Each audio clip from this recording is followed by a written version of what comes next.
Hello, welcome to the CIRS Healing Collective expert guest video series. I'm Jenny Johnson, the host and facilitator of the CIRS Healing Collective, which has been a resource for aspiring CIRS overcomers to share and connect from around the world since 2020. I'm a shoemaker proficiency partner and CIRS coach, and most importantly, an overcomer myself. What you're about to see is a 10-minute excerpt from a 90-minute group discussion that members of the CIRS Healing Collective got to have live with this expert guest.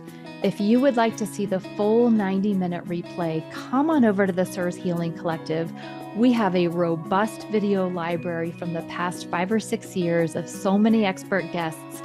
Better yet, you'll be able to join our future monthly live discussions with experts to come. We'd love to have you. Tell us more, Linda, what is different about an inspection or, a home assessment that you would do for a CIRS patient compared to what the average inspector might do for, just an industry or like an insurance case or just even a non-CIRS patient? What's the difference? Huge. We're not, like I said, we're not usually dealing with what we don't usually get called because somebody just got their flooded kitchen. That's usually, insurance, let's get it mitigated, let's get it dried, let's do, the gutting and all that. We're called in the aftermath where things either didn't get done right, people are really starting to have health issues, or they, discover something along the way in a renovation and say, oh my goodness, look what I just uncovered. Right. No wonder we've been sick. I think So of, what somebody, this reminds me of, Linda, sorry to interrupt you, but it's almost like chronic illness of the home.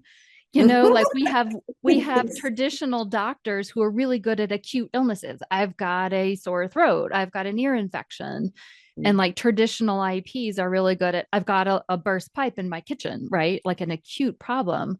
But when there's a chronic illness, we tend to need somebody like a functional medicine doctor. If there's a chronic illness in our home, a long-standing thing or an old issue that's been found, they're health issues, it's not from an acute leak, we need kind of a chronic home illness specialist, which is somebody more like yourself. Yeah, I like that term. That's good.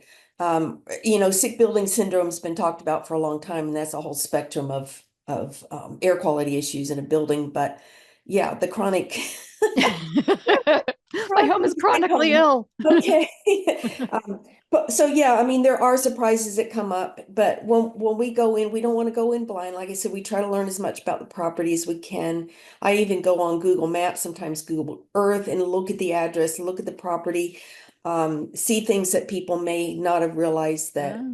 may have even been a factor outside of their own property, nearby a cell tower or some high power lines right behind Yeah. anything, some things show up.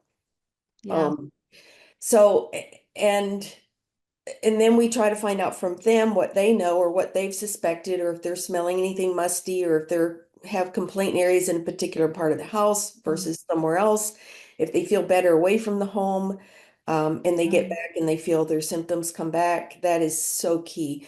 But you can't just call a remediator at that point because they wouldn't know what to do. Yeah. Nothing's been uncovered yet. And so Yeah. it takes specialized testing, sometimes doing what we call cavity air sampling into a specific wall, that's under a Mhm. window or someplace where it may be behind a sink or a wall behind a shower, something like that, where we need to go in there as least invasively as possible and not just say, oh, open that wall and check it. You can't do that in your whole house, and it's dangerous and high risk to do that. So we do the low risk, low invasive type investigating. But of course, we can't do that on every stud bay and every wall. So we really need to try to target those areas that are the most suspect first. You get this curiosity as a homeowner and you want to start digging like, ooh, what's behind that? Like, let's cut into that wall or let's remove that baseboard. Let's peel back this wallpaper. And before long, you've like cross-contaminated your, like not really realizing the importance of wearing personal protective equipment or putting up the containment systems and Right. the negative air. I see so many homeowners do that, well-meaning husbands who are like, hey, let's just rip this out and see what we got. And we wouldn't want to do this Uh, willy-nilly, exactly. like if you want to take a tiny peek, maybe, but like this Yeah. needs to be under I mean containment. We that, don't. and that's an excellent point. Really, you are exposing yourself if you start ripping these types of things. I have people sometimes just check, at a seam or a corner or Yeah, near a window frame or something where it's more likely to show it if it's there, and very carefully peek. A new home can be a problem because this ends up a lot of it getting covered up before the homeowner ever moves in and they don't know right. it's there. So, Linda, what happens in those cases if this is discovered during remediation that there's mold on the structural supports? Do we need to take our house down to the studs if we suspect this? Or what do we, can it be contained enough that it's not an issue? What is this? What It is the may always be, solution? we really don't know. This is a hard one to deal. This house is not fully built yet. You can see Yeah, the air ducts and everything aren't even installed yet, but so this can be caught early on if you're really paying attention during the building process to not let it happen.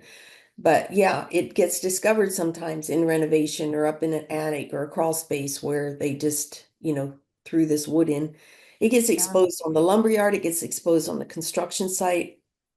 If you've yeah, ever went through a home building warehouse, you'll see it on the wood there. It's common, but it's not acceptable with CIRS right.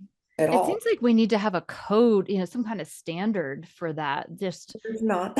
I know There is not. there needs Yep. to be. Yeah. Golly.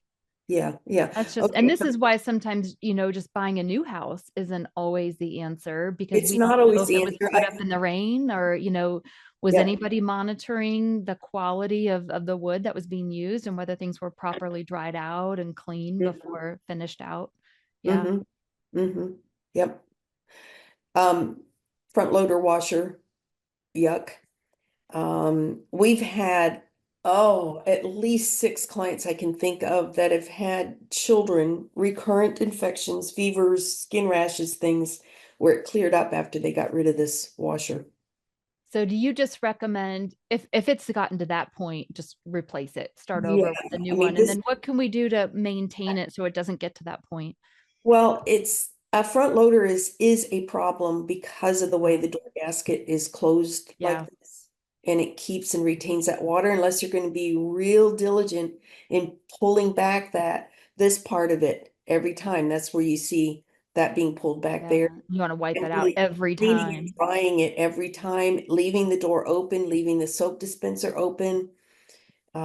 It's not just the door gasket, it gets all inside the machine. So if you've got a top loader, it doesn't have that gasket because it's really It just a doesn't, lid. It's right? more passive. It Yeah. it does have, something around the lid. It's easier to get to and clean, and they just don't have as many problems. We're living in a house and we or maybe someone in our family, pulls back a piece of furniture and we see something like this. In the moment, what do we do and not do? You said cover it in plastic so we can reduce the exposure to ourselves.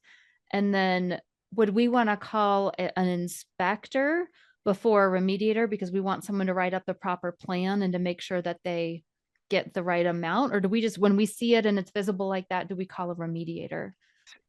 Good question, and it could go either way depending on how the remediator is going to respond to this. If they're Mhm. well versed in CIRS and they know this is a very sensitive occupant house, they're going to go way above and beyond what insurance would normally cover on it. If this were to be an insurance covered event, and usually a pipe leak in a wall is. But, this, if we're not sure they're going to get the right help that way, I'd rather them have us do the assessment and write up the protocols and make sure that there's some Yeah. oversight there to get it done. Right. Yeah. Okay. That makes sense. So have an IEP like yourself do an assessment, write up the protocol so that if you have a Joe Schmo remediator that you don't really know, you haven't had a chance to vet, they don't know CIRS, you would want that oversight by a CIRS literate We IEP. would. Yeah. We would, Okay. yes, for sure. We have a couple trusted remediators in our area that I could turn this over to with a couple pictures like this, and they would be all about doing it Okay. Okay. properly. Yeah. Oh, that's good to know.